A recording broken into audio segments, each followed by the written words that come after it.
All right, you all know who this is by now. You all know who this is by now. Welcome back to Head Kick Audio. I got Brooks Killa B. Callaghan, who's going to be making his professional debut at RUF 52 at the Celebrity Theater in downtown Phoenix on February 21st. A little bit late of a birthday present for me, but I will take it. I will Nice. take it. Former light heavyweight champ in our amateurs. We're making the jump to pro. So let's talk about it. Why now? Why is now the time to go pro?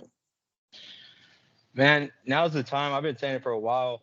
I've been saying it for a good while, honestly. And I just kept telling myself, one more amateur year, need more experience. But now I feel ready, man. Like my last opponent I fought, he was a pretty decent dude. His record doesn't speak for, the caliber of opponent he was.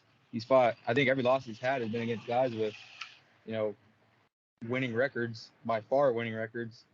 So I just, I have that fire back inside me. I haven't had that fire in a pretty long time.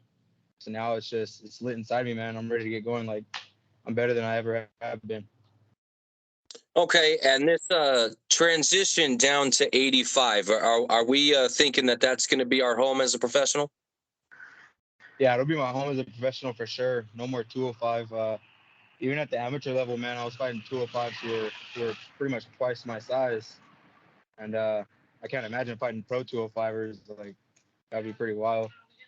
So yeah, 185 is gonna be the home for now, for probably a few more fights, and then depending on how I start feeling during those cuts, might be 70. Like my last cut to 85 was pretty good, man. I felt really good that last cut. Okay, an unfortunate series of events led to the cancellation of what would have been your last amateur fight against uh, uh, one Pat Boffman. Now, it's unfortunate, 100% unfortunate. It would have been a title fight, and I think it would have been a badass fight. I definitely can't lie there. But we get the pro debut instead, and we're going to be taking on Trent Miller. What can you tell me about the opponent? What does he do well that we got to keep an eye on? Trent's very good. He's very good. He's pretty much a bully inside the cage. Like I think he was 6-0 as an amateur. He's well versatile. He has submission wins, he has knockouts, and he has decision win. And I've seen one of his fights where it was an all-out war, man. Like probably one of the bloodiest fights I've ever seen, and he came back and won that fight. So he's a good opponent, man. He's a bodybuilder, so he has a lot of muscle on him. He has a lot of strength, but I see weaknesses. I see weaknesses in his game. I think he's been training since he was 14, 15 off and on, but he really only got into it about 2.5 years ago. So I'm excited, man. It's gonna be a good fight for both of us. Well, it seems like you're jumping right in the deep end, right? A guy with a stellar amateur career, undefeated as a professional, lots of finishes on his record. That's not typical of what most guys would take in their first fight. It just kind of shows the type of fighter that you are. You know what I mean? Going in there against a tough opponent straight out of the bat. Now, obviously, going professional means that we're taking this fight thing not a little bit more seriously than the amateurs, but now there's more things on the horizon that are within a better grasp. So where you're at currently, do those aspirations to reach, the UFCs, the Bellators, the ones, are those still there? Yeah, man, they're there more than ever. Like as an amateur, I was more focused on just the competition aspect of it. Like I grew up competing my whole life through football and you know even say track, like competing in track, and then wrestling in high school. And I just started off more as a competition, man. Like my brother got me into MMA. Well, we were in MMA, but he got me to fight. And it was just a one-on-one. I like the one-on-one combative. It was like modern day Spartan shit. And yeah, I love that, man. And now I think after I won my title, like even before I won my 205 title, I wasn't too like, oh, I'm gonna make it to the UFC. I'm gonna take it big. Like I'm just doing this for fun. Ever since I won the title, man, it's been like a switch of momentum. I have my children, to take care of. I have a good job now, but I want to get to the point where I could just train 2, 3 times a day chill with them all night. You know, I want to make the big money. It's gonna take a while to get there, but I want to make the big money. I want to represent my small town. 100%. Representing Blythe and doing it well, I might add. Yes, sir. Now this is you've got a pretty extensive history with excuse me, with RUF. So how does it feel being able to make your professional debut with the organization?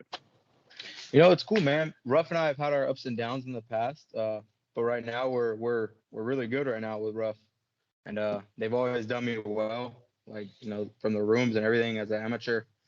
So I really appreciate them, letting me make my pro debut with them. That's like an honor to let me do that. Not a lot of people will be like, hey, come make your pro debut with us.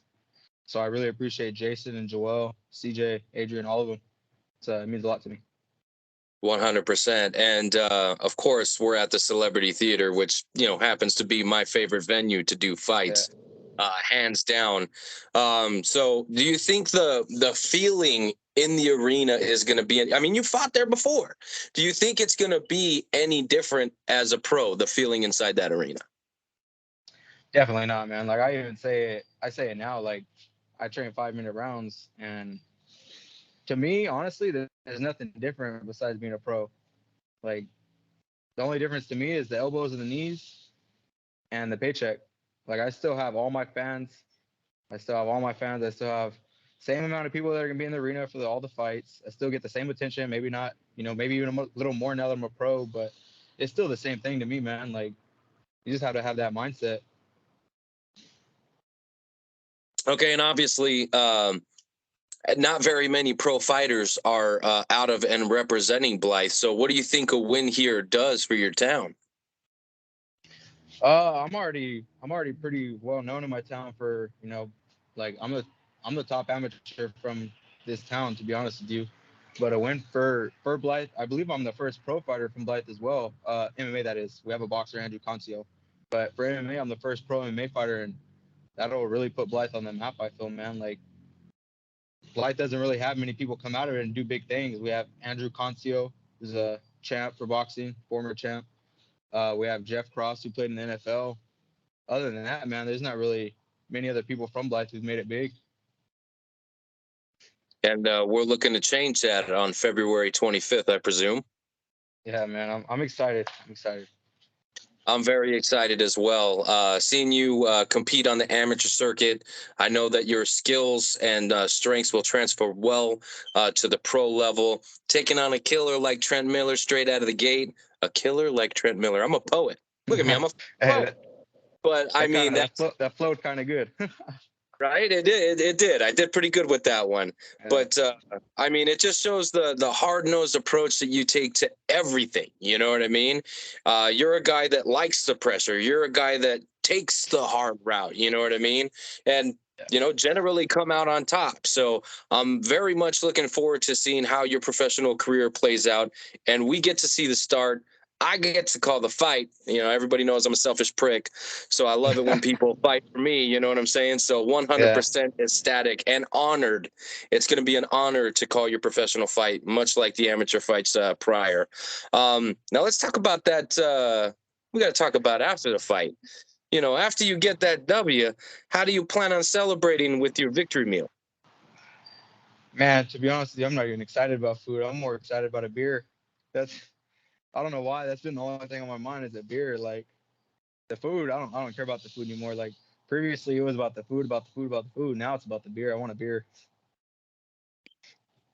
Maybe a Pacifico, Dos Equis, I don't know, something like that. Okay, so you're thinking of Mexican beer? Yeah, Mexican beer.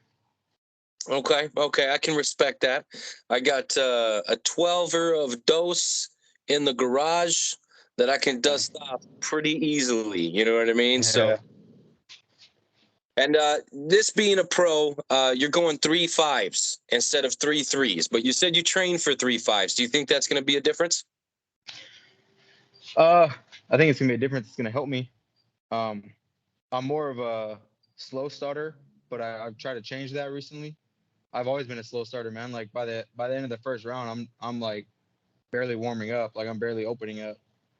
So I've been changing that recently, but I think mid first round, I'll start flowing, and then second round, man, it's gonna be like you guys haven't seen before. Like I've never really been able to show it, and I really mean that. Like I know I say this every time, but I haven't been able to show my full potential, man. Now that I have that fire lit inside me, and I've been working like very hard, man. Like I'm ready to show it. It's gonna show this fight. Well, and like I said, I very much look forward to seeing the progression, because every time we see you, we see that progression. You know what I mean? Yeah. And I think getting a chance to showcase it over 15 minutes as opposed to what, 9? I Yeah. mean, that's a pretty steep jump, especially when you're talking about fucking fighting. You know what I mean? We're It not really talking, is. you know, playing a longer, tennis or you know what I mean? This is Yeah. this fighting. You know what I mean? So I like I like to see how you perform in there, and I think you will do very well as a professional at 85, at 70, wherever you decide your home is. Um, I'm excited, man. I'm excited to get the first card in 2023, and I can't think of a better way than to have Killa B make his pro debut. Yeah, man, it's gonna be a good time. About the fives, I think it's gonna help me. Like I said, he's a pretty big dude. Like he's got a lot of muscle on him. But you know what they say about muscle? Muscle don't float. I think his body's gonna get built up with a lot of lactic acid. Muscles are gonna get tired, and that's when I'm gonna apply that pressure on him. This ain't a bodybuilding competition, man. This is a fucking fight. I'm coming to fight. If it was a bodybuilding competition, I'd win. Look at that. Oh yeah. Done, done. All right, my man. Well, as always, it's a pleasure having you on the show. But before I let you go, I'd like to give you a chance to thank coaches, training partners, sponsors, whatever, man. Go ahead and take the floor. I think RUF, RUF obviously for having me on the show for my pro debut. All my sponsors, Kimberly Figueroa at Blackbird, Daniel Garrett, Left Out Game Farm, Chris Dominguez at Black Belt Academy, and Trevor Farage at the Prime Leaf. They've been by my side since day one, man, through the ups and downs. Obviously, my family have been the number one supporters of me through all the times. And my little brother Griffin, he's in the basic right now. He actually passed basic. He's in training right now for the United States Army. So I gotta thank him. He's always been by my side, cornering me, whatnot. And then my other brother Bryce, my middle brother, he just shipped out to boot camp for the Marines just this past Monday. So yeah, all respect to them. They're more of a man than I'll ever be for serving our country. I love them with my whole heart. I appreciate what they're doing for us. Just my team, man. My coach mainly. Whenever I need him, he's always there for me. Whether it be working out when I get off in the morning at 4:35 a.m., he's there, man. Like he gets up and he's like, "Hey, what time you want to train? Let's go." He's here in the afternoon for me. Holds mitts, everything, man. Just as a coach should. He's a good coach. Just everybody, man. All my friends, my town for supporting me. I'm from a small town, Stephen, Blythe. But every time I need them, they come through with me. Whether it be like Laughlin, when I fought in Laughlin, man, we packed the house in Laughlin. And RUF, when you guys see this, uh, if possible, whenever we can, let's get a show in Parker. I'll headline and I'll sell that bitch out. I know we've been trying to get that ever elusive Parker show for a very Yeah. long time. Maybe 2023 season. I'd love to get some traveling in as well, but at the end of the day, it's at the Celebrity Theater, which is a Yeah. fucking fantastic place to host fights. Again, my favorite venue, hands down. And I'm not super biased just because we've only been there, but I've commentated at other places, and I think the Celebrity Theater does a very good job. Staff, so very excited to be able to get into Celebrity Theater again. But Yeah, definitely man. wouldn't mind traveling to Parker and all that stuff. That'd be pretty cool. Yeah, the Celebrity Theater is pretty sick, man. I like finding. I've only fought there once, unfortunately, but the Celebrity Theater, just the walk down from the back and the ring and the way the seats and stuff are, man, it's sick. I like the Celebrity Theater, so shout out to them as well. 100%. All right. Well, again, Brooks Killa B. Callaghan fighting Trent Miller in his professional debut at 185 pounds, a rough 52, February 25th at the Celebrity Theater in downtown Phoenix. Now, before I let you go, is there anything you'd like to get out there in the universe? Yeah, if you guys want to buy tickets, I believe it's roughNation.com. Promo code Killa B, Killa, and the letter B, all capital. Support me, man. Get get on the, as they call it, hype train now, because I'm back. Like I said, I have that fire lit inside me, and it's all the way to the top now, man. Like, I swear to you, I'm turning this shit up. All right, brother. Well, we see you in a few weeks, my friend. Yes, sir. I appreciate you, Steven. Thank you for having me on. Hey, not a problem. Until next Later, time. brother.